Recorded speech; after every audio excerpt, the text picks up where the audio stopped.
Welcome to White Pill Radio, the roughly every other episode version of Theology on Air, which is an outgrowth of Theology by the Pint, which is an awesome ministry in Houston that if you live in Houston and you're interested in theology, you should check out. You can check it out by going to theologybythepint.org, where you can learn about all of our events and what's going on and what's coming up and who our leadership team and how to give and all that good stuff, theologybythepint.org. But this particular podcast is post-apologetic, ultimately hopeful commentary on news and events from a Christian point of view. I like to say that this is blessed talk, but not happy talk. And so we are going to be looking at all the news in the Christian world today and beyond. Well, not all of it, but some of it. And to do that, I am joined by two wonderful guests. I'm Evan McClanahan, the pastor at First Lutheran, and with me is the Grand Poobah of Theology by the Pint. Hey guys, Sarah Stone, Executive Director. James Prather, I'm the Assistant Director at Houston Institute. All right. And it's been a while since we had you on, but you are our resident Catholic, so you're I won't say token. That would be wrong. No, definitely not token. Definitely not token. Maybe he's our favorite, though. Absolutely. Our favorite So, Roman Catholic. We Because have aren't we all part of the Catholic Apostolic Church? Well, we're all Catholic, okay. There I we mean, go. See y'all, if the baptism's in 2 weeks. I mean, if you're a Trinitarian, yeah, but, you know, there are dividing lines. But anyway, theologybythepint.org. Did I say that enough? You said it so many times. Okay. Yes. But you did say if you like theology, you should check it out. But also just if you like beer and hanging out with cool people, you should come. And maybe you'll decide you actually think theology is kind of interesting. And we were just recounting how Theology by the Pint was so popular with its past name, which is Theology on Tap, that we had to change our name. Yes. Because it's actually trademarked by the Roman The Catholic Church. Catholics. There was a crackdown. There was a crackdown, yeah. So they wouldn't have noticed us otherwise, but, you know, we got so big that they couldn't help That's but notice exactly us. what So, it was, I'm sure. Yeah. All right. Well, let's jump in. We wanted you to talk, James, about the conclave and the election. And so give us kind of the lay of the land. And my ultimate question for you is kind of what do you hope happens and what do you think the future of the church looks like? We're talking about the Pope, by the way. Yeah. Yes. Yeah, sorry. not everyone knows what Papal. conclave Oh, is. sorry. Conclave. Conclave just means with a key in Latin. So basically, it's... Con, like With a key. It's referring to the fact that all these cardinals, there's 133 from across the world, they get locked in one room with one task, which is to... It's a lock-in. Protestants know about those. Yes. It's just a weekday locked in, basically. I went to a lot of those when I was a kid. Yeah. And it lasts however long it takes to elect a pope. The pope could be anybody. I could get a call in the next 45 minutes and I need to go to Rome. Yeah. But it's probably going to be from the College of Cardinals, which is those 133 cardinals, which are kind of like they're the top people in the Catholic Church. So it goes Pope, then Cardinals. And there's three Sergeant. orders within the cardinals. There's like senior cardinals, there's cardinal deacons, cardinal priests. Okay. Then there's archbishop. I think there's some metropolitans in there or patriarchs at that level. Then bishop, then priest, deacon, and so forth. And then just the lowly That's layperson. the governing hierarchy. Yeah. Are the rumors true that Donald Trump was elected pope? Oh, stop. Is that- No, not quite. He's You not would love eligible because he's not Catholic. His wife is, I believe. But I think Yes, there's many his wife reasons is. he's not eligible. Okay. Yeah. Okay. Yeah, no. But that would definitely be interesting. So I was just watching a YouTube video where they all processed in and they did the Litany of the Saints to the Sistine Chapel, and they all swear a secrecy oath, and then Whatever happens there stays there kind of deal. Like yes, the conversations. they can never talk about it, Oh, wow. which you end up hearing about stuff. So Yeah. I don't know how that happened, but And they have to apparently go through and make sure there's no sound devices in there. Like, it's not bugged. no electronics, and it's until the Pope is elected. So Found one. There's a microphone in the also, lamp. they stay in a guest house that's right next to it. So they used to stay, I think, they used to build these wooden cabins in the Sistine Chapel, and like no one leaves this room. Wow. But then there's like dudes that are at 90 in there, and you don't want them to keel over in the middle. Yeah. Just Well, it makes the decision a little easier. So- it takes one out. So the people that are in there basically are deciding amongst themselves who will be the next one. Those are the only people that get a ostensibly vote. with prayer. Awkward. Are they petitioning? Are they kind of, caucusing? No, it's actually, and what's weird is like all the NBC and ABC correspondents are really emphatic that this is a spiritual process. I mean, it's partly encouraging and also just kind of strange to see everyone talk about something that's been happening for 2,000 years but then they're very emphatic. This is different than what we've seen before. This is not a political election. It's very prayerful in there because all the 133 guys are in there, and it's just silent while they're voting. No one talks.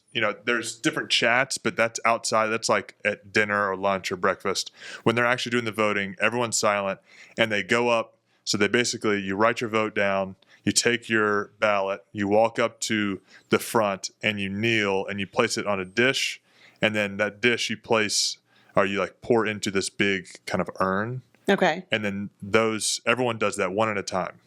So it takes forever. Yeah. And then, which Catholics are good at, like the Eastern Orthodox, we take our time. And then they were moved one by one. 3 people read them. So they read this one, this one, this one.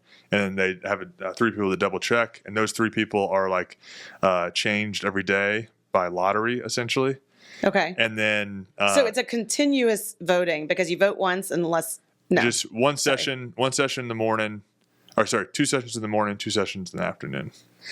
So they're constantly voting, or it's all one? I'm confused. Everyone gets one vote. One vote for one session. They count them all. If there's a winner, it's over. If someone gets 2/3, which is 89, if it's 133 cardinals in there. Okay, so they announce the end of the first session. They're like, it's pizza with a guy that sounds like pizza. Pizza Bala. Okay, anyway. That'd be awesome. Yeah. But then he's going to change his name. Yeah, no, yeah, true. That's a good point. So they don't have one, and so then everyone goes back to the drawing board. But now you kind of know who's like in the lead or whatever. Yes, that's kind of like the key thing that everyone plays off of, because the vote that's happening right now is no one ever gets elected on the first vote in the modern times, at least. It's just like a game of Mafia. Everyone comes in and essentially votes whoever they really want. Yeah. And so it's like an inventory. Where's everyone at? Sure. Okay. And then, well, y'all want him. We want him. What if we can combine forces or something like that? So but that's not done in the room. Gotcha. Everything's silent. After they leave the room, then they start to chat and be like, hey, we should join forces. Yeah. Okay. Tomorrow, Thursday and Friday, most likely is when we'll see something. And if that happens, there's probably 2 or 3 guys that it boils down to because they're the actual front runners. If it goes past Friday, then it's just open season. Basically, it could be any of the Cardinals. And when you say they're front runners, who are they, and why do you think they're front runners? I mean, what? Just because that's what I read. Okay. And it's the names that are usually mentioned are Cardinal Parolin, Cardinal Tagle, and then the third one. Those are mainly the first 2. There's a few others. There's an African cardinal people talk about. There's actually an American cardinal that did a lot of service in Latin America that people talk about, and then there's a American United States of America. Correct. Okay, yes. yeah. Not like Latin America. Yeah. And then there's Pizza Bala, but the Cardinals actually aren't talking about Pizza Bala, unfortunately. He's awesome, but he's really not in the running. Sounds delicious. So, but if it's tomorrow, it's probably going to be Parolin. If it's Friday, is he the Secretary of State? Yeah, that's like the second in command. And like the deep state, the conservatives hate him. That's my understanding. No, I know you said it's not political, so conservatives is not the right way to put it. I mean, it's the quickest way to put it, but it's not the right way to put it. Yeah, there's lots of different. But so different. My understanding is that different cardinals. They land differently. We use words like conservative and liberal, but theologically, I think people had a lot of beef with this last pope because, or at least people in our camps had a lot of beef with him because it seemed like he was starting to make some concessions or lean more theologically liberally. So these 2 that you think it's sort of down between them, where do they kind of fall on that spectrum? Yeah. So Pope Francis is just difficult to talk about. That Evan and I have talked about this. One of them, Tagle, is considered kind of continuing Pope Francis's. I wouldn't say theology, because Pope Francis theologically he's not a liberation theologian like people like to say. But in practice, some of the things that happened ended up being, especially if you're an American conservative, you're like, whoa, what's going on? Mm-hmm. I think Tagle is probably more in line with that. Parolin is, at least he's pitched as, okay, he was close with Francis, but he's kind of in the middle, or he's really even considered a conservative candidate. Okay. So but both of them have had issues with governance stuff. So people are like, would we really elect someone who's in charge of governance for the whole church to that position? But some people really love him, and Tagle's a phenomenal preacher. Parolin's more quiet, but he has lots of respect, and some people swear he's a holy man. So, do you have Are you allowed to say if you're like gunning for a certain person? Yeah, I mean, I'm not, I'm not a cardinal elector. I wish, Yeah. maybe in the future. I mean, other than yourself. Right. I would love. There's a few folks I would love. Pizzaballa, I think he's amazing. Cardinal Bongo, who's an African, and he's the one that when Fiducia Supplicans came out, which is this document about blessing same-sex unions. Or people in same-sex unions, you have to be very, like it was incredibly threading a fine line there, which is what they try to do, which one threading a needle. Yeah. Yes, he was an African cardinal that came to them and said, "Hey, this is not going to work in Africa. Like this just does not apply." I've heard people talk about him in news programs, and they basically the Vatican said, "Okay." And so, it's kind of inevitable that you're going to have an African pope at some point because that's like the only continent on earth where people are still having babies at more than replacement levels. So and they're super they're super Catholic. Nigeria is like 94% mass attendance on Sundays. Oh wow! So everyone's like, well, what if we just took the Pope and put him in somewhere where Catholicism is vibrant, like Asia or Africa? Yeah. But we'll see, because not. So you would be excited about that guy? Oh, I would be stoked. Yeah, but I doubt that's going to happen, don't you? Because maybe I've heard stuff that it's what the Holy Spirit wants. Oh, but I've heard even amongst the politicking that he's a possibility. So there is politicking. Oh yeah. Okay. Yeah, I mean that's how you get to the 89 votes, basically. Yeah.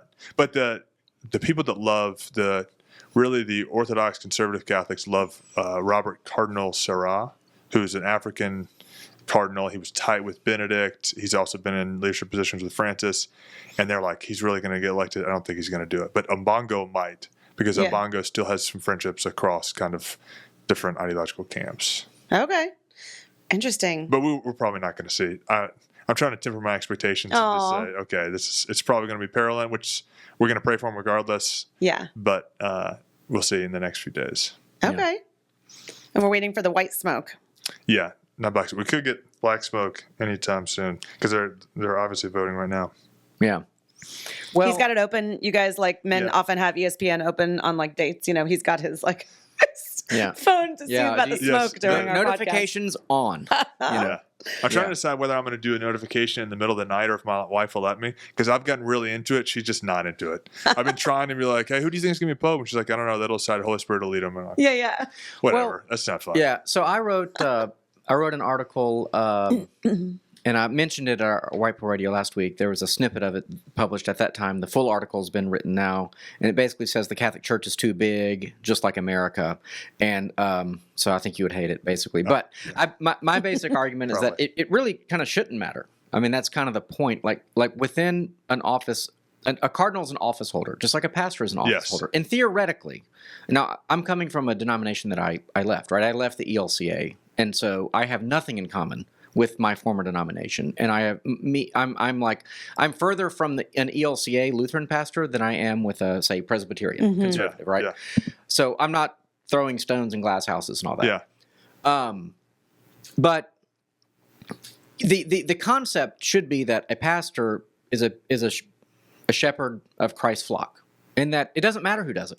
It's an office. Yeah. You know, it's an office, and basically that's why we wear clerical garb. It's basically servant's clothing. Need to change the camera there. It's servant's clothing to say that we reflect an office, and we're going to represent Christ to the world. Now, it doesn't work out that way. We end up having individual points of view about things where we form cliques, and I'm kind of at the point where I love the unity prayer in John 17 and that we all may be one. And I got all that, but I do believe we are all one. I do believe that those who trust in Christ form the invisible church, and that is the Holy Catholic and Apostolic Church. I don't think it'd be great if it had a physical manifestation, like truly, I believe in dominion. So that would be great, but it's just not going to happen in a sinful world. I've kind of resigned. Maybe I'm black-pilled on that. But I will say that having left that denomination where for about a decade, and for other people, it was more. All we did was fight. We fought about homosexuality. Sure. We fought about liberation theology. We fought about, abortion. We fought about gun control. We fought about redistribution of wealth. You name it, we fought about it because it was a liberal, conservative, unbridgeable gap. And finally, what I've come to appreciate is that there's peace on the other side. That sometimes division is necessary. And I don't think it's possible in the Catholic Church. I don't think the Catholic Church is reformable, unfortunately. I think they're stuck. I think there are too many things that have been defined dogmatically that you can't fix things that are, from my point of view, obviously wrong. So the trade-off is you can have peace with smaller groups that are aligned, and you can do like really good ministry because you're not fighting about all this other stuff. And you can let the liberals go off and destroy the church, which is what they're doing. Or you can have this institutional false unity. I'm not saying that's what's going on at the Catholic Church, but it was in ours until we had division. There was a unity, but it was false and fractious. But you kind of are bigger. There's more people. The budgets are bigger, et cetera, et cetera. But ultimately, it's going to fall apart. And that's my concern. I don't want the Catholic Church to fall apart. I wish the Catholic Church was like all a bunch of like, Navy SEALs like fighting for Christ, and the more of them, the better. Because Why do you say that? It gives us political cover, if I'm being blunt. It gives me legal cover, which we'll talk about in the next issue as well. If the Catholic Church ever folds on homosexuality, and I know you've said that's impossible, but as we talked about whenever that issue came out, it was like probably over a year ago. I see It was December 2023, I think. Okay. So I think that was a huge turning point and a massive mistake by the church, because I think it created confusion about the nature of homosexual acts and their propriety. And I am concerned that was a step. Let me summarize it like this. I think the Catholic Church is at a situation where they need to say, tell you what, guys, we're going back to the Middle Ages. You don't want to get on board? Leave. Like the Methodist Church did. They had a 2-year window where they basically said, this is where we're going. You want to keep your property, get out now. You got 2023 and 2024, I think, to get out. And that's what they did. And now if you want to leave the United Methodist Church, too bad, they're taking your property. I feel like there should be some kind of truce where somebody, whoever's elected pope, says, okay, guys, we're going to progress into the New World Order liberal future, or we're going to go back to the Middle Ages, whoever's elected. And basically it's a get on board or just go your separate ways. A Jerry Maguire moment. Because it's going to be better for everybody. Are you defining it just based off of like progressive, liberal, conservative, like social issues? I think those two things are fundamentally different, incompatible worldviews. I think they're fundamentally different views about God, because I can tell you that, like I said, I have nothing in common with the ELCA. You know why? Because we don't believe in the same God. But wait, he's asking, is it just the sexuality issues? Well, I think it's like social issues, like sexual, which are important. I'm not saying they're not. Yeah. But is it just those that you're saying define it off of? I mean, of course, you're probably not saying it. Some theological truths would also come into play. Yeah. Well, I think the Catholic Church, the unity is around what provides the Catholic Church the unity that is possessed for 2,000 years. So we're not going to lose the unity. I mean, I know you're saying we're in danger. I don't think we're in danger. Of course, you always, I guess, you have to be wary. But it's based off of the fact that things are very clearly defined, both in dogma, so those are theological truths, and as far as tradition, so a deep respect of tradition. And then also some flexibility with social stuff. Like Europe, a European Catholic is going to be much more at home with socialism than an American Catholic is, right? And being able to say, okay, there's different ways that we could express that, and that's okay. Because if you're going to actually achieve unity, it has to have both uniformity and diversity. Otherwise, it's not. It just won't ever happen. Yeah, we're back to the concentric circles argument again of like, core issues, secondary issues, tertiary issues, and then totally idioperative, and where that begins. Because there's different categories. Like the theological issues are not just like one in here and then social. I guess you could say. Yeah, theology's in here. The social issues are like out here. They still matter, but they're out. There. But there was also, it's not just the social issues. There was also that quote. We're actually going to be using the quote for one of our upcoming events in the registration, where he talked about all the paths leading to God. Like you could be a Jain or a Sikh or whatever. And he maybe said, Pope Francis. Yeah. Yeah. That was a troublesome comment, and that wasn't about sexuality or trans stuff or whatever. That was about they actually salvation. They edited it in English. He says it in Italian. They edited it in English to clarify and make it an Orthodox saying. In Italian, it's a little more ambiguous. Okay. But if I put it as to like the Buddhists see a certain glimpse of God, not the total vision of God, but a certain glimpse, legitimate glimpse of God. That's less controversial. I think there's plenty of people who be like, okay, yeah, there's some. It's not the full. Well, Romans says everybody sees him. Right, exactly. So that there has to be some kind of way that you say that. I think that's that's what he should have said, maybe said. You think that was the intention of that Yes. comment? Yes. Yeah. The issue with Okay. Pope Francis was he would just speak off the cuff and then get sloppy and with distinctions, whereas like Benedict and JP2 were very crisp Yeah. with that. Well, it'll be interesting to see who the next one is and if they're Yeah. crisp. And That to might to got your a little point, thank you, Evan. That's promised.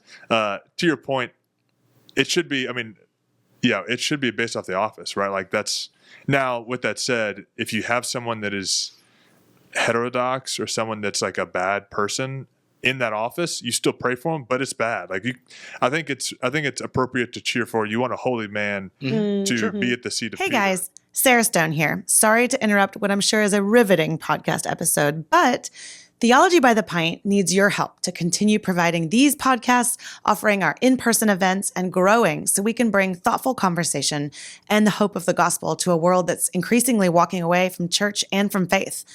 Now that we're a 501c3 nonprofit, all donations are tax deductible, so we've crunched the numbers, and if each listener of this episode gave just $1 for each episode you listen to, we'd put a huge dent in our annual budget. So consider giving today. Go to theologybythepint.org/give and click the link to donate. Thanks so much, and now back to our show. If it doesn't end up being a holy man, you pray for him even more. But it is because it's an office that has a stability and integrity beyond just the person that fills it. But That's a great way to say you have it. someone like JP2 that gets in there, like that is awesome. It's decisive for the church in a lot of ways. Yeah. There was something I was going to say, but I don't remember. I had a lot to Maybe say to it'll- what you said, but I don't think we have time Yeah. for all that. Yeah, well, yeah. I mean, like I said, I would like to see the Catholic Church say, all right, get on board. We're going back to the Middle Ages. I would be fine with that. Which actually, interesting enough, I don't think it's necessarily, we should not do that. But but I will say there's plenty of people in the Catholic Church, especially younger folks, that kind of want to do that as far as liturgy goes. Yeah, We've talked about that here before. Have It's y'all like, talkght about in France, it's booming. Like the like French, the Latin Mass or something? Or what? Yes, Yeah. the traditionalist Latin Mass is booming amongst 20 to 25-year-olds, but also amongst like 30 and 40s, because France is, the most secular country in the world. And apparently, like the pilgrimages they take to Chartres Cathedral are just packed. It's like, and now everyone in the Catholic Church is like, okay, we got to look at France and see what they're doing. What they end up doing, they had a renewal of the liturgy.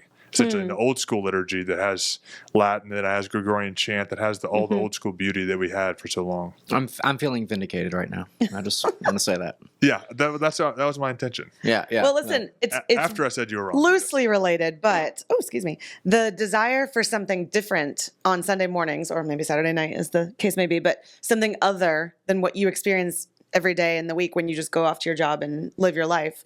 That is a piece of what we're going to be talking about at our June event. So if you are interested in why would people want to go to a Latin Mass? Why do some people worship one way and some people worship another way? That's what we're going to be talking about on June 10th. You should still come in May, stuff. but June 10th, we're going to be having people on kind of high church and low church talk about the benefits and disadvantages of both. And then we're actually going to worship together at the end in both styles. So you should come. Who's the speaker on the high church side?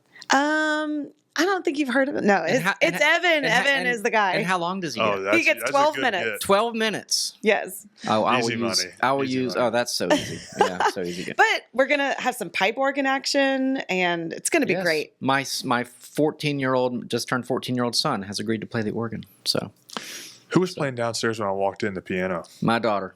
Yeah. Divine. It's like a Just getting Renaissance after- family. Yeah, I was No, like, it's beautiful. Yeah. wow, I feel It's cultivated amazing already. what you do when you threaten your children to learn piano or they get no food. It's also amazing what happens when they're not stuck to screens and looking at social Yeah. media. They can Well, actually learn yes. things like, Still no Anyway. phone. I actually lobbied to my wife. Maybe our daughter's she turned 16 yesterday. Maybe she should get a phone now. Nope. So What's the age? I don't know. It might She be. hasn't actually It's looking like disclosed it's that 18. Looking like it's 18. I joke about that. They were like, when are they going to phone? Like, probably 18, maybe 21. I can drink. 21. But I mean, that's- there comes a point where like my son is not communicating with his baseball coach, who has Yeah. a text thread with all the players. Right. He's the only one. Yep. So like Yeah. literally, I'm the dad on the text thread, like telling my son, "Hey, your coach said this." It's. But I don't. Now they have laptops, so they do. They have some texting capacity. They have access to the internet. We're not troglodytes, but we keep an eye on that stuff. Right Anyway, on. Y'all are heroes. No, I know. If I could go back in time, I'd do it that way too. But that's not what we're supposed to be talking about right now. So okay, well, I want to find some common ground, maybe on the Catholic. This is a kind of tie-in issue. I just saw this. It came out today. This is an article from the Christian Post. DOJ launches probe into Washington law, forcing Catholic priests to violate confessional seal. And big picture, when a Catholic goes into the confessional booth with a priest, what is said there stays there. And it is basically been protected by law. It has a seal, and the priest absolutely cannot say what is said there. Now, I think there may be some exceptions. I read this whole article. I think there are. Looking for, like, if someone goes in and basically says, I'm going to harm a person, I think future or I believe that's present, right. Yes. I don't think they're obligated to, because then they're protecting a child or a victim or something like that. Right. But for past sins, even murder, even the worst sin, if it's done and repented of, then they have discretion in how they, what the penance will be, and because the future thing would not be, it would be a sinful thought, but it would not be a sinful action yet. So you're not breaking. That's not a confession that the priest would then be violating. That's he basically someone just came up and said, hey, I'm going to kill this person. Well, you have a duty to report that. Well, the Trump administration, you have Trump, who's not Catholic, and Harmeet Dillon, who's the very famous attorney who is, I'm super stoked. She's one of my favorite appointments of all. She's head of the Civil Rights Division. She is going hard, and she's a Sikh. So you may have seen her at the Republican National Committee wearing very Sikh garb and whatnot. I don't want to speculate as to the name of it, but anyway, they're going after Washington State and saying, you can't do this, basically. And so to say that the government can never get involved in religious matters, this is a good example where the state does, in fact, need to get involved. The state is getting involved in religious matters. Right, because it's the state that's trying to do it. Right, exactly. They're trying to take away the seal and turn priests into narcs, which would have the deleterious effect of no one confessing sins. Right. Would you confess your sin to this is the issue in communist countries, right? Where communist governments take over, they conscript priests into basically, put a bullet to their head, gun to their head, and say, look, you can either, co-opt with us. This was the issue with the what they called the Christian. It was basically the Lutheran Church that got co-opted by the Nazis, that the Bonhoeffers of the world fought against when they formed the Confessing Church. They were called German Lutherans, or German Christians, I think they were called, and in German. But so when you have this kind of cooperation, this is the problem with this is in fact one of the big marks against Pope Francis, is the secret deal that we've never seen with the Chinese Catholic Church, where they're taking out images of the crucifix or something in churches and putting in, I don't know if it's Mao Zedong or what. But McCarrick was heavily involved in that, and he's basically understood now to be like the worst human to ever live. And he really is pretty disgusting. Yeah. Parolin was the architect of that. So the guy that I mentioned, that's right. Really the front runner. Yeah. The reason he's not so much of a front runner is because the Vatican-China deal. He was the orchestrator of the whole thing. Okay. And he's actually, he defended for a while, but he's backed off a little bit and said, okay, maybe weren't things that went well. But it became, sorry to hijack this, basically when Pope Francis died, China waited 3 days and then appointed their own bishop for one of the dioceses there, which is essentially, one, it was a middle finger to the Catholic Church saying, this deal, it doesn't matter. It's just us, basically. That was basically, we manipulated y'all. We're going to do it. And there was already a sitting bishop of the diocese that they appointed a bishop to. What that also meant was China was essentially saying they didn't want Parolin to be pope because Parolin was the front runner at that time. And so them doing that sheds bad light on Parolin because they're like, the whole church is like, you have the Chinese government appointing bishops where the only person that can appoint a bishop is the church. So basically Parolin, which means, there's a whole nother, what's China want from the Pope? That's a big question. And they're definitely trying to pull strings to do things to get the right person that they want as the Pope. Yeah. It's so unlike them. I know. Yeah, shocker. Well, so I think this, Washington State is basically the Chinese Communist Party, just, in America in a small state. And so it's a form of co-opting the church. And the church, I think, whenever it's in a position of being co-opted, has to say no. Like we will not be co-opted. The Washington bishops said no dice. I mean, they said priests cannot comply with this. Yeah. So if you do this, you're breaking your and so that's where we agree. We do not have. I'm part of a group of Lutherans, kind of conservative ministerium, and we, one of the things we advocate for is offering confession forgiveness, private confession forgiveness to our members. And so I do it about twice a year during Advent and Lent, where I advertise that there will be an hour to a couple of hours where I'll be in the church, and if you want to come, and this is the protocol for that, and we have a right for it in our hymnal for private confession. So, and I tell people explicitly, like, I'm wearing my stole, which means that, this is in the confessional seal. I don't know if we have, because it's not a sacrament with a capital S, the same legal protection. So I kind of tell people, like, if you are going to confess something that will happen, I'm obligated to report. Oh, wow. But anything you tell me that has happened. Now, that said, that doesn't mean the church is powerless in that moment, because there is the office of keys, which I would argue wasn't given to just St. Peter, but was given to all the apostles, and therefore is given to pastors who are speaking in the place of Christ. Not as a vicar of Christ, but in the place of Christ. Okay. Very cringing. So you can, in the power of the keys is to forgive or retain sin. Whatever you bind on earth is bound, in heaven. Whatever you loose on earth is loosed in heaven. Which means that the priest or pastor in this case is saying to the person who just confessed a sin, if you don't feel that they're appropriately repentant or sincere, or if there's some judgment call going on, you can say, I'm not going to forgive your sin. And I don't know if that's used very often, but that is the office or power of the keys. And that's what I think you do. Instead of narking out to the state, if they want to be saved, you test. There needs to be some kind of way of seeing if they're sincere. You hold them to their sin. Is that similar in the Catholic Church? Yeah, there's stories about Padre Pio. I don't know if people know Padre Pio, but there was a movie. Well, Shia LaBeouf did him. Yeah, Shia LaBeouf. Yeah. There's stories about him, the confessional, and one time telling this woman to leave and like yelling. He was like apparently very intense in the confessional. Yeah, but yeah, I believe it's if the priest believes that there's no kind of remorse or no kind of resolve to go forth and sin no more, as the way we put it in the confessional, then I believe that there's a way that they can say it can get theologically quite dicey. Let's say, for example, someone comes to you multiple times for the same sin.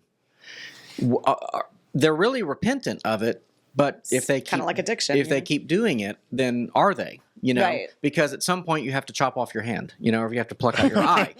That's the penance. I should say, and practically, I don't know anyone that has ever been denied confession. Well, and I believe that practically that just does not happen. Yeah. And I think maybe theoretically that they have to hold that stance. But because confession also in the Catholic Church has a sacramental effect. So if you go to confession, like I know friends that have struggled with, whatever sin you want to name or addictions that have gone in and they've confessed, and then the next day they're like, "Hey, it happened again." It was like, "Well, let's go to confession and do it again," because the idea is that the confession is helping you, it's healing you. Yes. Because there's.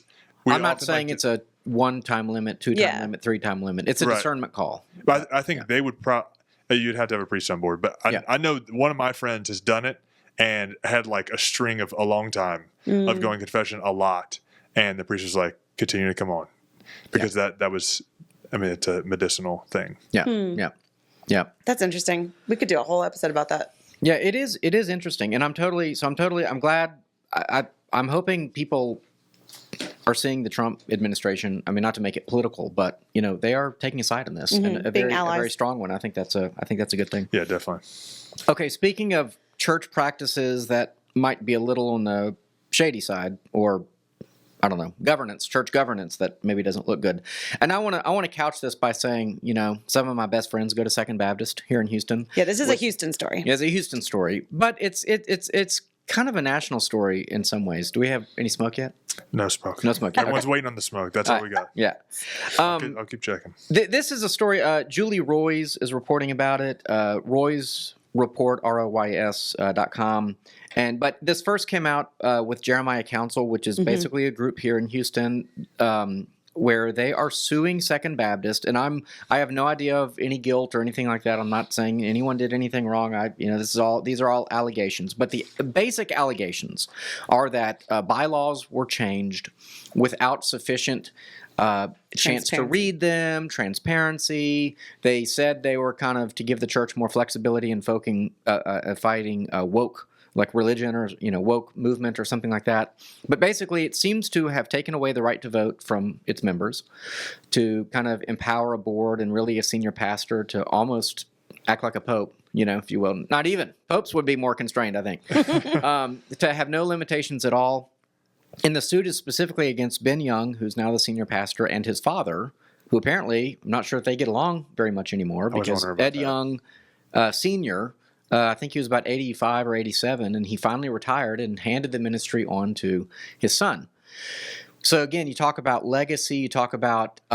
did his son, I might have misread this, but did his son get rid of him the next day? Like, that's what it said. He told him, you're no longer tied to this organization? That's kind of a rumor, but according to the article in Jeremiah Council, and Roy's report is quoting from that, yes. Basically the next day, he was like, Dad, see you later. And his dad just handed him the keys to the church. Wow. Yeah. Here's the thing. This is my bottom line, and maybe kind of a white pill to all this would be, churches should operate with basically radical transparency. Yes. Yes. Now, there may be some justification for certain votes being, maybe a conclave situation, like you need privacy or something like that. But I mean, in terms of like, at least at the level of a local congregation, basically anyone should be able to come off the street and be like, show me your books. And the church is like, okay. Yeah. I'll give some nuance. I've been at a church where the budget was broken down, and it was like something like staff salaries was like one line item. So it was like, I don't know, $500,000, for staff salaries. Now that was 2 pastors, 3 secretaries, and the janitor and a property maintenance guy or something like that, right? And so nobody knew what portion of that the pastor got. At our church, everyone sees what my salary is, my housing allowance. Feel free to tell our audience. I'm joking. Like expenses, like my expense account, all that kind of stuff. Like basically, if someone wanted to know, I'd be like, okay. Yeah, financially, transparency is phenomenal. Yeah. I mean, and like how much you spend on your insurance, how much you spend on your property, whatever. And like what your bylaws are. Like if someone wants to see my constitution and bylaws, in fact, but today, like 30 minutes ago, one of my members said, hey, can you email me our constitution and bylaws? Because I want to send it to another church so that they can, because they've left the ELCA and they're like, need to make a new constitution. They just want to use ours as kind of a template. So literally today, I was sharing our bylaws, through email. If someone wants to read the bylaws at Second, even before the vote, they had to go to a room at Second Baptist, read them in the room. And the then, bylaw room. Yeah, it's like you had to use a seer stone, like the Mormons, with the scriptures or something. And it's like, no, that's not how this should work. Like, whatever you're doing in the name of Christ. You have to do it with total transparency. Well, not just transparency, but also like representation. Yes. I mean, maybe this is because I was raised Presbyterian, and Presbyterians and love you are an American. Yes, thank you. Those two things are very connected. You can ask me how later, but yeah, there's this idea that you have people that represent you, and they help make decisions on behalf of the church. And then that steps up. There's different tiers of that kind of governance, up to the General Assembly and all the way down to, me in the church. So I can go to session meetings. I can talk to my elders. I can, exact change, be the change I want to see in the world. Yeah.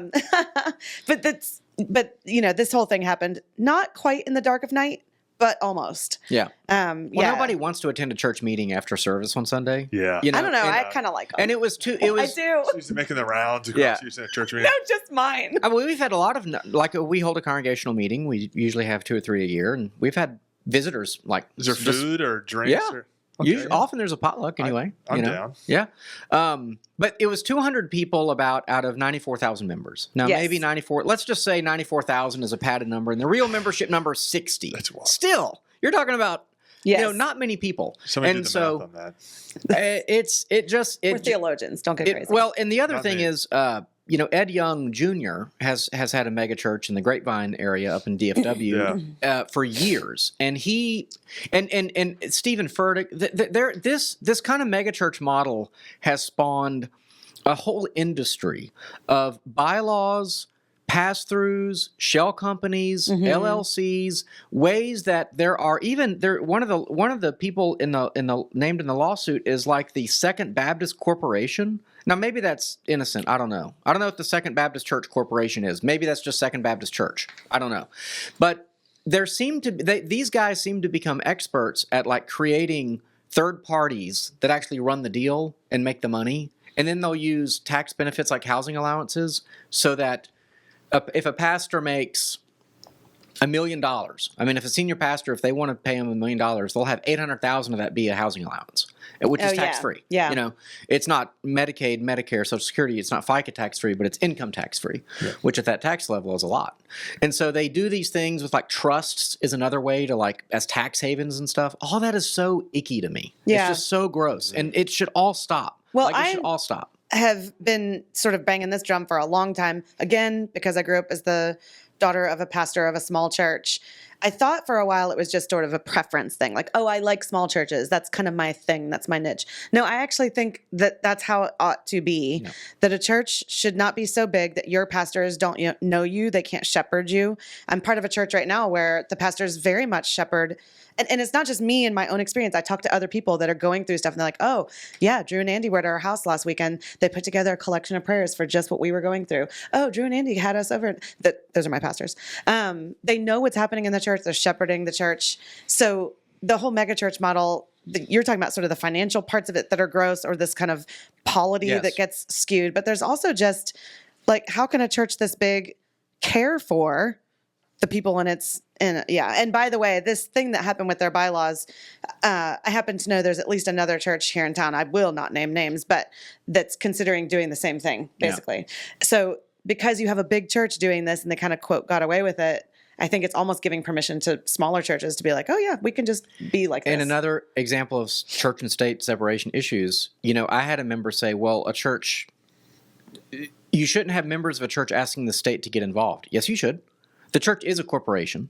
I mean, it has a nonprofit status, which means it's a nonprofit corporation. That means it's governed by the laws. You can't embezzle. You can't defraud. You can't lie. You can make money. See every hospital that like has billions of dollars of profits, but they're technically nonprofit corporations, so they have to build more buildings and stuff to justify it. But anyway, it's gross, and I agree with you. I tend to think churches should probably be, no bigger than 200 to 300 active members, probably. And by the way, part of that is my Dominion mandate. I think that part of what we should be doing is like buying up all the possible property we can and expanding our footprint physically in the space. Like people can't escape Christian churches because everywhere they go, we bought. Oh, you want that lot? Circle K? Sorry, that's mine. Gosh. You got to come through us. Yeah. So, what do you think about all this? I'm curious. It's definitely. I don't know a ton about. I mean, I don't know anyone at Second Baptist, but I've definitely heard of it. It's what I was going to ask y'all is this? You said it's a model that you've seen replicated in Houston or across the country, but it's not a model that it's like a model that pastors are using to make the church something that it was not before. But it's not a model that people are like, handing you like, hey, this is really good for the church. You should, use this model of what the megachurch model is. Is that what you're saying? I'm more thinking like the bylaws and changing the bylaws so that this is.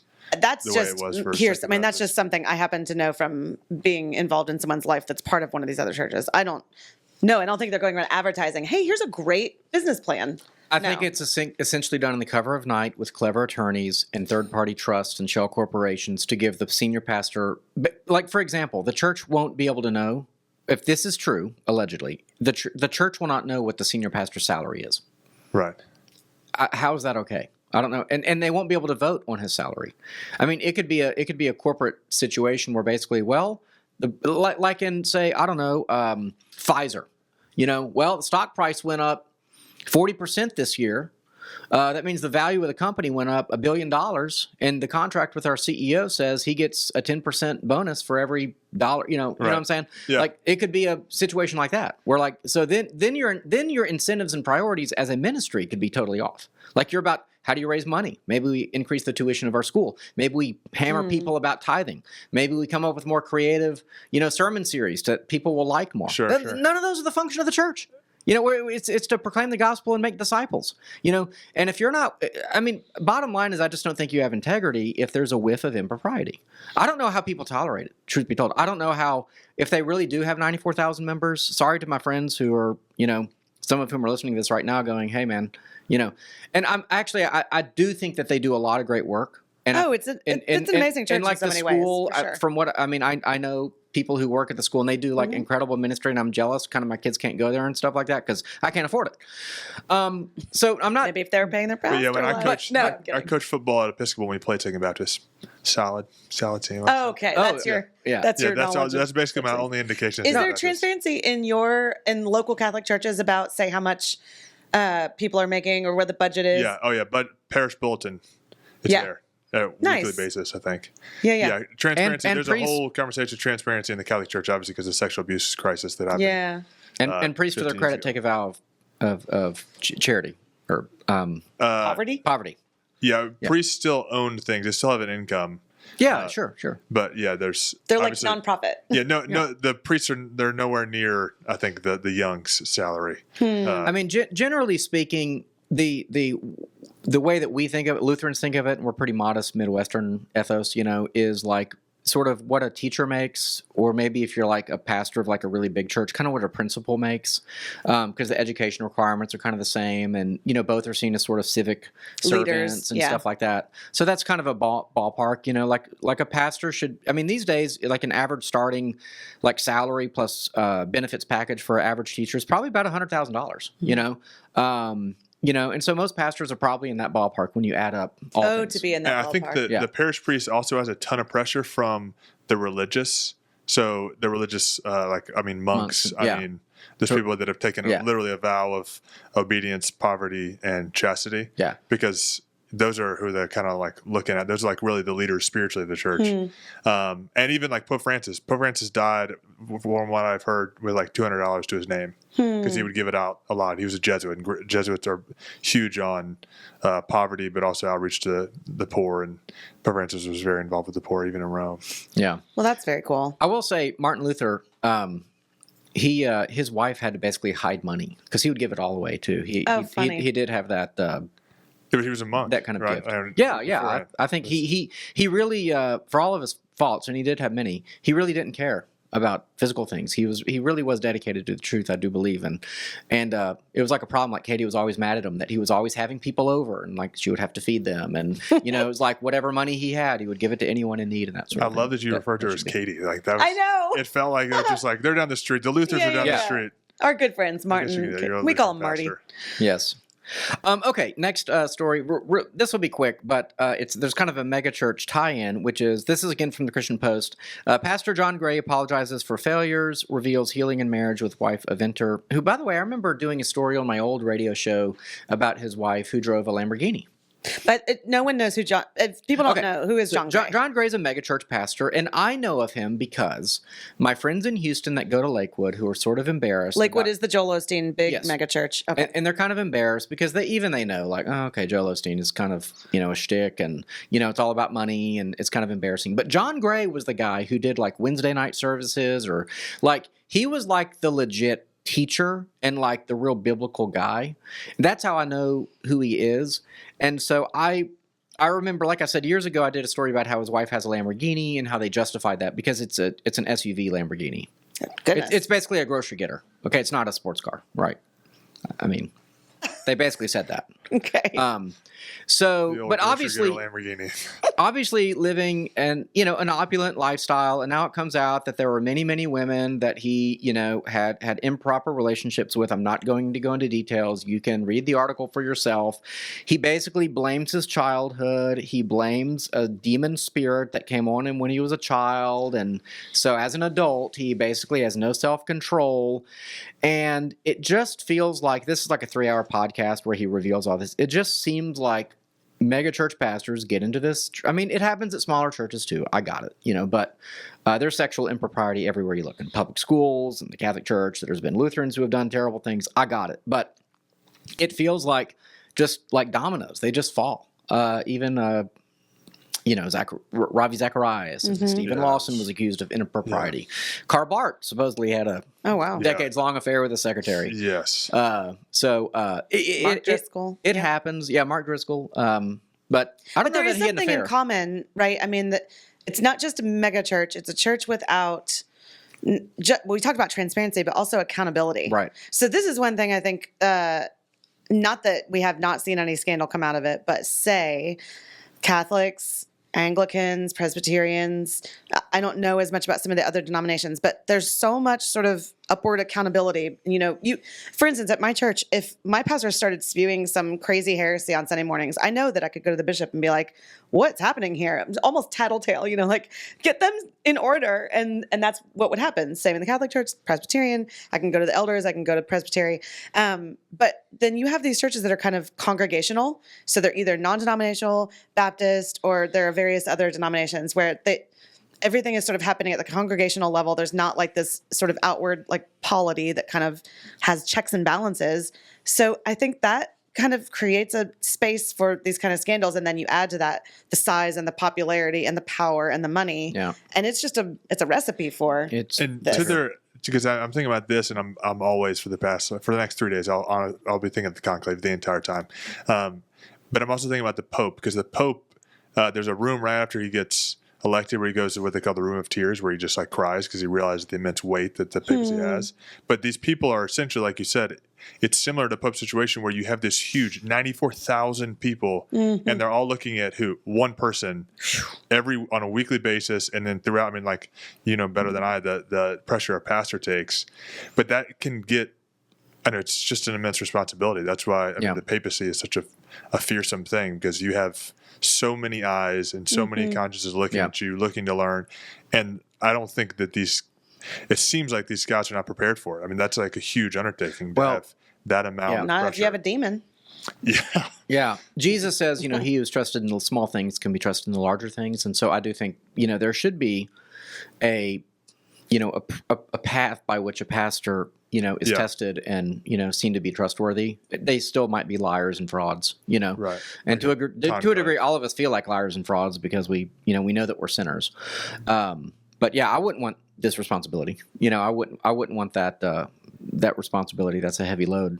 And But if you seek the glory, the setup naturally, and that's the thing, the setup naturally is for, I don't mean this to like indict megachurches in and of themselves. The setup, I think, breeds a certain idolatry, because because it's so easy to look at that pastor. My whole childhood was in a Presbyterian church, and all we talked about was the pastor and the pastor's sermon. And that was on Sundays, not exclusively. Right? But like, practically speaking, if I'm going to talk to my dad after the service, we're going to be like, "Oh, I thought Richie was good today," or what have you. Like giving a grade almost. Yeah. There's so much pressure, which breeds a certain idolatry. And idolatry, yes, has effect on the people that practice it, but also the receiving end of it. It also has an effect on you, right? Like, it shapes the way you see yourself. It shapes the different opportunities and all of it. It's like, it's very distorting. So you have to be zeroed in to get past that. That is part of, I don't know if you're going to talk about this when you give your talk at the worship one on June 10th, but the three churches that we each go to, interestingly enough, the focal point of Sunday morning is the Lord's Supper. Yeah. And partly so that we're not doing that kind of thing, like turning the pastor and his sermon into like a entertainment of the morning. How do you think he did? I'd give him a solid B+, Although, I mean, you still hope sermons are good and the challenging and these kinds of things, but you don't have to choose. You can have it all. Right, you can have good preaching and word and sacrament ministry, and the whole thing. Definitely. And that should be our standard. We should strive for excellence. We should seek to create, future pastors who want to create excellent sermons and all that. Yeah. The white pill, I would say, is that if you are a Christian, I mean, you really should support churches where there is accountability. Yes. And for and integrity and good biblical preaching as well. Where I don't. And by the way, to even further white pill that, not just you should support them, that's sort of your duty, but you will be so fulfilled and happy if you're part of a church community where they are really shepherding people and being transparent. Like that, it is beautiful and it will make your life better. Just saying. I think so. We have several churches to recommend to you. If you want, just hit us up and we'll tell you some to try. Yeah. Yeah, I was waiting for a sponsor to come in there. I know. And if that sounds good Sponsored to you. by Oak Forest Anglican Church. Yeah. We meet at 10 a.m. on Sundays. Okay. Basically. But actually, we have all of the information about where all of the leadership of Theology by the Pint, where we worship. And it's all on our newsletter. And we put that also on our, website. So you can go and check that out anytime. You could make the rounds. And where do you go to church if people want to come to your church? Our Lady of Walsingham. Our Lady of Walsingham. Yes. I feel like you have to say It's that in also British like, accent. it's exactly like that. I mean, there's the these and the thous. It's a the whole personal 9 yards. ordinariate church. Okay. Pope Benedict basically created this kind of, it's called an ordinariate, but it's for Anglican converts specifically. Okay. Because he was like, there's a lot of Anglican converts that want to come over, but they don't want to leave their patrimony and all the history that Anglicanism has. Yeah. And so he created this, it's kind of like a community. I mean, Anglo-Catholic is one of the kind of wings within the Anglican church. Right. And so it's basically for them to just step one more step and not be Anglo-Catholic with Right. Not just more like Anglican. Catholic-Anglic. It's for all Anglicans. I mean, I wasn't an Anglican, so I can go, but I'm saying like the priests are former Anglican priests that converted to Catholicism. Are they married? Yeah. Yeah. Oh, They have kids. interesting. Yeah. Okay. Yeah, the guy that But if baptized my their son wife was- passes away, they won't get remarried. Right. Yeah. Yes. Huh. Because the Catholic Church is not going to sever a marriage. I mean, I don't think it Right. can actually. Yeah. Not if it's a sacrament. Yeah, if it's a sacramental marriage. Yeah. Well, we're going to go from churches to a little bit more just stuff that's happening in the political sphere. And I'm just going to briefly say there are lots of things happening in the news right now. And I've just noticed this pattern of people that do bad things being turned into heroes on social media by the actual media. And the latest of these is a guy named Rodney Hinton. He's a father. The story is that this just happened in Ohio. His son was part of a group of people that had stolen a car. The cops were they were chasing them. The people got out of the car. The cops kind of dispersed and were chasing the different individuals.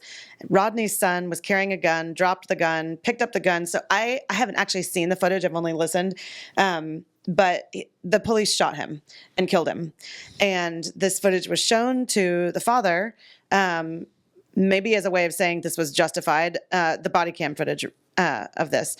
The father, Rodney Hinton. Well, it was shown in the presence of attorneys who are looking to sue the police department. Yeah. Yeah. So there's some question about whether it was a justified killing or not.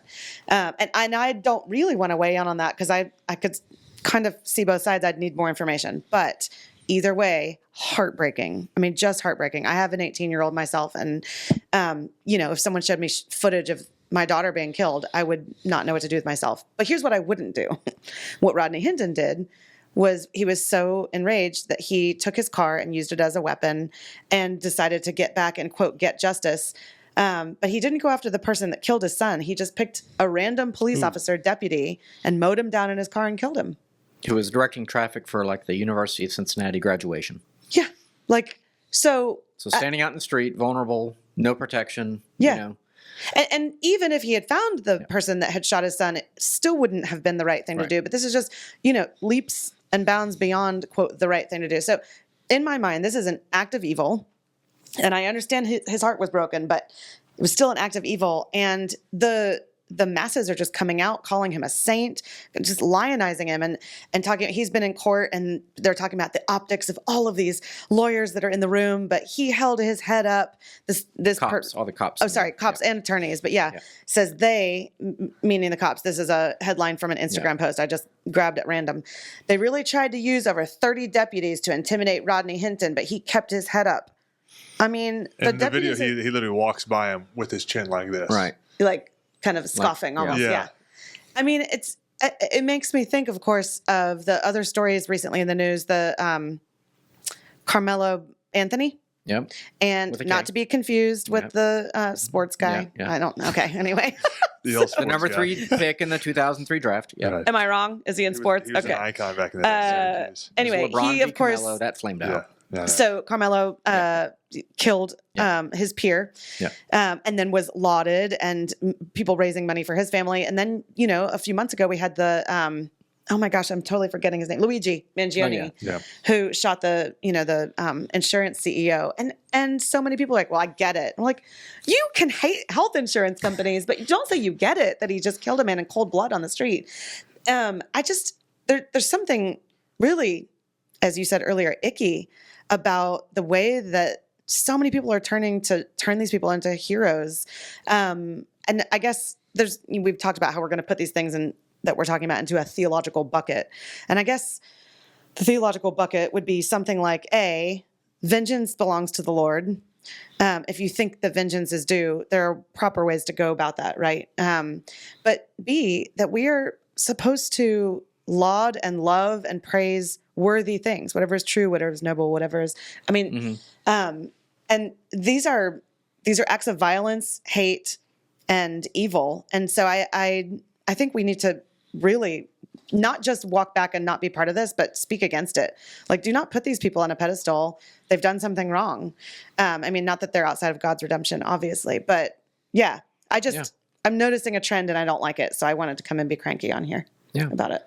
Well, there's a huge fissure. We don't have a unified culture. We don't agree in this country what is good or bad, up or down, right or wrong, left or right. It's essentially, you can blame, I don't know. We talk about liberal and conservative, but I would argue that liberalism itself is a kind of rejection of order. It's a rejection of fundamental principles. I would argue it's ultimately a rejection of God and specifically revelation. Because I'm not into natural law. I'm not a natural law guy. I'm a revealed law guy. And so we essentially have an anarchic mentality, not picking on my friends who may be anarchists listening to this, but we have a ruleless mindset among many people and a victim mentality that leads them to kind of take what is rightfully theirs. And so we don't think of ourselves as servants, to our neighbor, but we can basically take what's ours. We have a right to it. And so I don't see any healing from that until we have a nationwide revival where we submit ourselves to another authority. And the only proper authority is God, the revealed God of the Bible. That's the only one. And we love our neighbors. And there's really no easy solution to it. But, when we talk about like the disappearing of the Christian church, of the lack of participation on Sundays, this is the fallout. We're getting to that point where like there's a whole culture, a whole class, if you will. And I don't like that word. I don't like dividing people into classes. But there are millions of people who are fundamentally godless. Tens of millions of people in our country who are fundamentally godless in their outlook. Now, some of them take that outlook to its rational conclusion, which is senseless violence, not caring for their neighbor, out to get what is theirs, etc. And many of them don't. But we can't live that way. We just cannot live that way. I think we're going to be a vigilante. On the other hand, have you ever seen the original Charles Bronson movie where he kills the guy on the subway? What is it called? Death Wish? Anyway, he's an architect who's a liberal in New York City, and he is this is like in the 70s, like gritty, grimy New York City, and like he's just done with the crime, the rampant crime, and no one does anything about it. I think his wife is abused or like accosted, so he takes a gun onto the subway, and sure enough, there's an opportunity, and he kills someone, and he becomes a vigilante. Dirty Harry is very much a similar movie. It's he does it as a police officer, but he's getting justice because no one else, because the system's broken. Well, here's the bigger question then about justice, like, because I actually thought to myself, if someone, let's say it wasn't a police, a sort of gray area, let's say someone just purely violently for no reason killed one of my children, could I find justification to go and kill that person? So there's the famous video of the guy in the courthouse. I can't remember his name. So there was a guy, his like son or daughter was like raped or killed or something terrible by a human being. And as this guy, I don't know that he got off. I think he maybe got a light sentence. So they're walking him through the courthouse, oh, right. And he like pretends to be at a payphone, like a cap and sunglasses or something, turns around, kills the guy in cold blood in the courthouse, and basically was like, all right, arrest me. Like, I'm not ashamed. This is for my kid. And there are a lot of people who laud him as a hero. Well, that's closer. Yeah. I mean, what I was going to say was that vigilante justice. We throw this word justice around, and I'm not even going to try to make a statement right now about what I think about that. Except that when I say vengeance is the Lord's, maybe it's because I'm fresh off of teaching Revelation, but vengeance really does belong to the Lord, and He really is going to bring justice. In fact, keep these stories in mind when you're reading Revelation, because it's a hard read if you're not thinking about the evil in the world that needs justice exacted on it, because it sounds like God is coming in hot, and He is. And here's what He is pouring out in the bowls of wrath in Revelation. I'm of the mind that there is a connection to the prayers of the saints and the blood of the martyrs. Those two things are held in bowls. If you read Revelation, it's all very symbolic, so it's kind of hard to put it together, but I'm of the mind that they're connected such that when you pray against the injustice in the world and you pray to God, how long can this go on? Not only does He hear that, not only does He care about it, and it rises up as incense to Him, but He stores it up as wrath against the unjust, and it is coming for them. Yeah. And so one of the best things you can do, and I don't mean this is the only thing you can do, is you can pray. You can pray the prayers of a heart-wrenched parent and say, God, do what needs to be done and exact justice. Yeah. Not hit a innocent person with your car. It's just so backwards. Anyway, okay, that's your little I think mini it's Charles would say that study. like vengeance and justice are very often they are not compatible. Right. Because if you yourself, so this guy's one example where he killed just a random police officer, but even if he killed a person that killed his son, or even if someone killed my daughter and I went and killed them, it just perpetuates a cycle of violence and injustice. I mean, justice is the Lord's in that you have to keep in mind that your mind and your spiritual state is at risk too when you do something like kill somebody, right? Yes. Justice it's an external phenomenon, but it's also an internal phenomenon. Yeah. Plato talks about this like nonstop. This is the Republic, basically. However, it's a good word. I totally agree with everything both of y'all said. I would say that ultimately vengeance is the Lord's, yes, or just true ultimate justice. But I don't think that means we can't argue for systemic reform. Oh, for Right. sure. Oh, That's why I was saying there's more to it. Because the temporal order has to try to match the eternal order, right? Like this is the natural law. This natural law and temporal law should be in accord. And by the way, Friday we're recording a kind of special, like White Pill Radio themed episode just on the topic of like prison reform, social justice, criminal reform, and stuff like that. And I'm going to be taking the furthest stance I can to the right that basically says, biblical law says this is how you deal with thieves. Biblical law says this is how you deal with murderers. Do we do that? No, we do not. And are you saying Old Testament law? Yeah, for sure. I can't wait to listen. Yeah. So it was all spun out from the article about Alcatraz being brought back. And basically Donald Trump is saying, well, we don't have law and order because and I think intuitively, and this is kind of his great insight, it's just his gut. It's just his gut feeling. And he looks around and he says, we don't have consequences, for bad actors and bad actions. So I think it'll be interesting. Yeah. One thing I wanted to say about, you were talking about Revelation and basically hell, and I have to say this because I'm a poet. They pay me to say stuff like this. Dante's Inferno. In Dante's Inferno, it's not just like get all the sinners and then let's take a big basin of charcoal and pour it on their heads. Every sin or every sinner, their main sin or their sin that is kind of defines their soul, has a punishment in hell that is, he calls it a contrapasso, that's basically logically tied to the sin. So someone like, if someone on the outskirts of hell, there's these people in the Inferno that are following this banner, but they can't stop following the banner. And it's those people on earth that couldn't stand for anything, that basically just followed the crowds into whatever they wanted to do. So in hell, what's their punishment? Their punishment is to follow this banner. Yeah, eternally, right? To never be rooted, to never actually go anywhere, but just to go circles like this. And but that's Dante, that's fictional. Do you believe though that something like that is God is going to do something like that? I think it would make sense. I definitely think that God has imbued the natural order and everything that we can see with a certain intelligibility or logic. And I think it would make sense for hell also to be imbued with that same logic. I mean, he's not a God that's just a mindless kind of like chaotic, angry dude. He's a God expresses himself in this beautiful logic, whether it be mathematics or the orbit of the sun or what have you. So yeah, I think there will be an order to hell. Yeah. That corresponds to the sinners that are within it. Yeah. Interesting. Interesting. And you are a poet. Yes. So do you have any open mic nights coming up? No. I had Open poets. mic. Did you ask about poems No, yeah, published? Good. Well, I just Poems made you ask that. published, This or morning, open mic nights. This morning I had 2 poems published. Oh, wow. Yeah. Where? New Verse Review. Oh, Did I say cool. that clearly enough? Yes. Okay, good. Yeah, congratulations. Thanks. Very yeah. cool. 2, I'm stoked about it. So Apparently, Maria Shriver has a book of poetry she got published. I'm sure it's because of her talent, not like because she's like a Kennedy I'm and afraid I'm Schwarzenegger. not.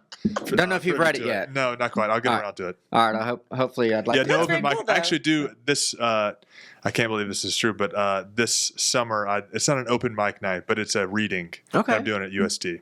Oh, wow. And I'll actually be very cool. reading these 2 Okay. poems. It's part of a larger reading Oh, of interesting. Houston poets. Cool. USD as in UST, sorry, St. University of University St. of Thomas. Okay. Yeah. Yeah. Very in the nice. Montrose area. Very cool. Are they religious in nature?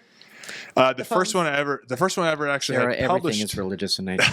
Maybe anything might be theological. Not everything's religious. Okay, fair. The first thing I had published was in Ecstasis, which is a Protestant magazine. Yeah, Okay. Oh, Okay. It's Christianity Today's imprint. Mm. This is it's a secular deal. Oh, well, Yeah. maybe next time. I'll send them to kidding. y'all. Okay, Cool. that'd be fun. A couple of quick articles for we. I know we're just about out of time, but I thought this was interesting. This was a tweet from Wall Street Apes. This is one of my favorite follows.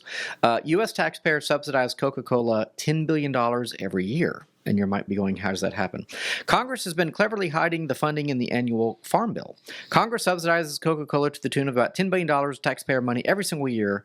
We have this scam, otherwise known as the Farm Bill, which really should be known as the food stamp and big corporation bill passed by Congress. And so basically, we have this massive Farm Bill, billions and billions, hundreds of billions of dollars, basically goes to food stamp recipients, or sometimes called SNAP.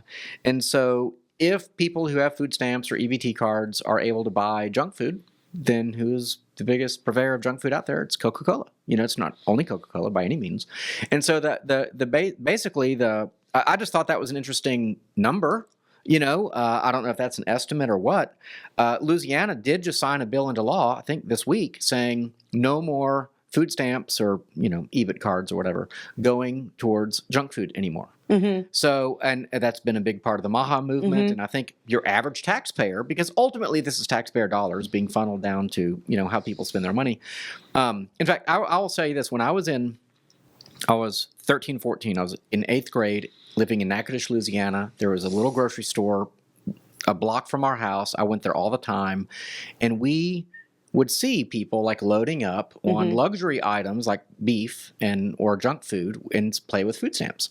And I wrote a letter to President Clinton at the time, and he wrote back. I have He it somewhere. personally did, I'm Yeah, sure. yes. Yes. Or Monica Lewinsky. I don't know, somebody Oh did. my gosh. Anyway, an intern, somebody. Anyway, and so, but that was like, it was frustrating to me as a young teenager, like we can't afford these things. My mom was going to graduate school. I mean, we had no money. No money. And yet, if you get a food stamps, anyway. You were feisty even as a middle schooler. Yeah, absolutely. Well, the consistency is nice. Yeah, at least I am who I am. Anyway, I'm glad that I hope this becomes a national movement. Hey, you get my money through taxes. We get to tell you how to spend it. Yeah. Sorry. But Well, you and can it's buy, a loving thing. We want you to eat and drink Yes. what's good for you so that because you can thrive. It's like the right hand doesn't know what the left hand is doing. So you poison yourself with our tax money, and then Medicaid has the health bill on the other end. Yep. So it's like, hello, diabetes, obesity. These are like the main causes Cancer, of problems. So Maybe autism. I thought that number 10 billion was interesting, and now you know why Coca-Cola has a bunch of lobbyists in Washington right now saying, please don't, change the food stamp protocol. Sure. Then last article, I thought this was like straight out of Black Mirror. Yeah, this is crazy. Chandler, Arizona. Christopher Pelkey was shot and killed during a road rage incident in Chandler in 2021, but he still gave an impact statement during the sentencing for the shooter thanks to artificial intelligence. His family created the AI statement using a previously recorded video, a picture, and a script written by Pelkey's sister, Stacey Wales.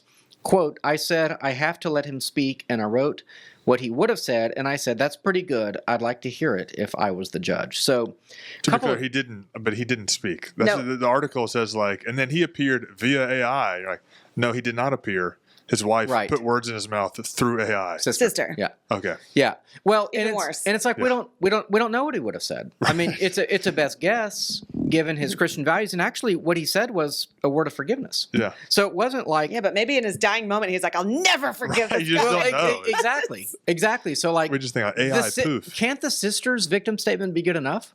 Like, why do we have to guess what he would have said? Because even a family member doesn't know us that well. Nobody knows us that well. You know, honestly, you could tell Grok or some other AI or whatever, some other AI platform to look at all this guy's social media post, and it would probably come up with a more accurate, social statement that would have less bias, But there's something about speaking on someone's behalf or as if you are them after they've died. We talked about this before when it was about using voices, like Right. Jimmy Stewart's Stewart, voice yeah. for your nighttime, whatever. Anyway, bedtime stories or whatever.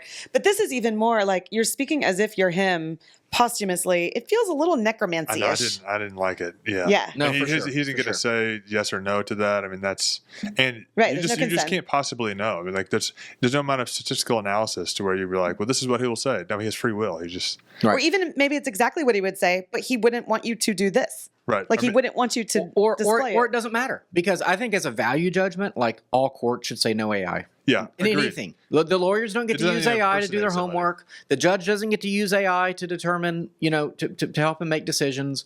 You don't get to create, witness statements using AI. None of it. You can't do any of it. Like Agreed. AI is not allowed. This is the whole point of a justice system are human judgments, human witnesses. It's kind of like, robot umpires in baseball, No. Like I don't think there should be a replay. I wrote an article for the Federalist. This was years ago. It's like no robots anywhere, no replay. Like the human deal is part of what makes us human. Right. Like the guy missing the call is what. In us arguing about it 20 years later, the Red Sox could have won if only Angel Hernandez didn't have a terrible strike zone that night, Poor etc. guy. That's Yeah, serious. I mean he is truly the He had a worst, and rough go at it. and he should have been turfed out long before. No doubt But- about that. But this is kind of the Arizona State professor of law Gary Marchant says the use of AI is in general becoming more common in the courts. Quote, if you look at the facts of this case, I would say that the value of it outweighed the prejudicial effect, but if you look at other cases, you can imagine where they would be very prejudicial. Okay, what he's saying is it could be prejudicial if you are manipulating the judge by the use of a hologram, basically, to give a stronger sentence to the defendant, right? Like all of a sudden, like I was going to give the guy 15 years for this Right. road rage case, but now I'm going to give him 20 because the victim just spoke. Well, that would be prejudicial. Right. So the guy is saying, but in this case, it had value. Well, why? Like what? How do you make that judgment? Yeah. There's you can just another say judgment. the word value, and then everyone's like, "Oh, it's value. Value. Of course, we love Right. value." We love that. And is it because they wanted to, because this guy, the victim, was such a nice guy and he spoke of forgiveness, so it has value there? What if the guy rose from the dead and said, this guy deserved the death penalty, and Yeah. if you have any respect, judge, for my life, you'll execute him, Right. right? But that would be prejudicial. You see what I'm saying? Yes. Like, that would be prejudicial because now he is speaking as a victim and he's wanting retribution or vengeance or justice. And so, anyway, everything about it is I realize that we're kind of figuring this out as we go, and how do we use AI and da da da da. I think at some point we just have to say no. Like, no, it doesn't have any place in the vast majority of human interactions. Yeah. Yeah. In the church, And in the courts, in Trying to education. simulate. There's a clear line. Don't try to simulate a person who's dead without their consent. Right. I mean, that's not cool. It's almost like divination, I mean, it's not quite Yeah. that, but it's like you're trying to get influence from the dead. And people think the weird part Yeah. is people think that they're actually bringing people from the dead. Like this article said, he Rose from the Right. dead. he spoke via AI. Right. And you're like, Oh, gosh. no, he didn't. Yeah. Right. The An language AI is thing not even correct. spoke. That's not the person. Right. Yeah. You know, like there's no. a good distinction. It's a very fine We line. need poets Yes. to help us make rules around the use of AI. Poets making rules. I like this. Yeah. This is where I come on stuff like this. you But know? all the rules will be in iambic pentameter. I'm about to be elected Absolutely. Pope. I mean, this is going to be. Yeah. This is a good day. It's like- All right. Well, speaking okay, of, any smoke? We're we about got- to get we out got- of Oh here. yeah, I forgot. That's my one job. Yeah. That's your one job. Black smoke. Oh, okay. Oh, there is black smoke. Okay. All right. Black So as smoke. as We per live date. to argue another day. Evan's frustrated. He wanted a Pope. He's probably going to write a letter to the diocese. Oh my gosh. That's okay. Did the whole thing go? The fade to black button was hit, so. But we're So still, we were still talking in good. the black. Okay. Okay, black smoke. That's perfect. That is a sign. That is definitely a Yes. sign. We've got it. We got to call We it got the a day. pyrotechnics in the back. Where That's can awesome. people gosh. find you, James? Houston Institute. HoustonInstitute.org. My poems are on newversereview.com. Very cool. Very cool. All right. Awesome. Yeah, I'm Sarah Stone. You can find me at all of our events like May 13th. We're going to be talking about creation and evolution, and we're going to have 3 views represented, some Texas barbecue, Texas Leaguer beer. It's going to be awesome. You should come to that. And everything you need to know about us, of course, is on theologybythepint.org. Awesome. And I'm Evan. I'm the pastor at First Lutheran, flhouston.org. So thanks for listening. And until next time, we encourage you to question freely, think deeply, and disagree as needed.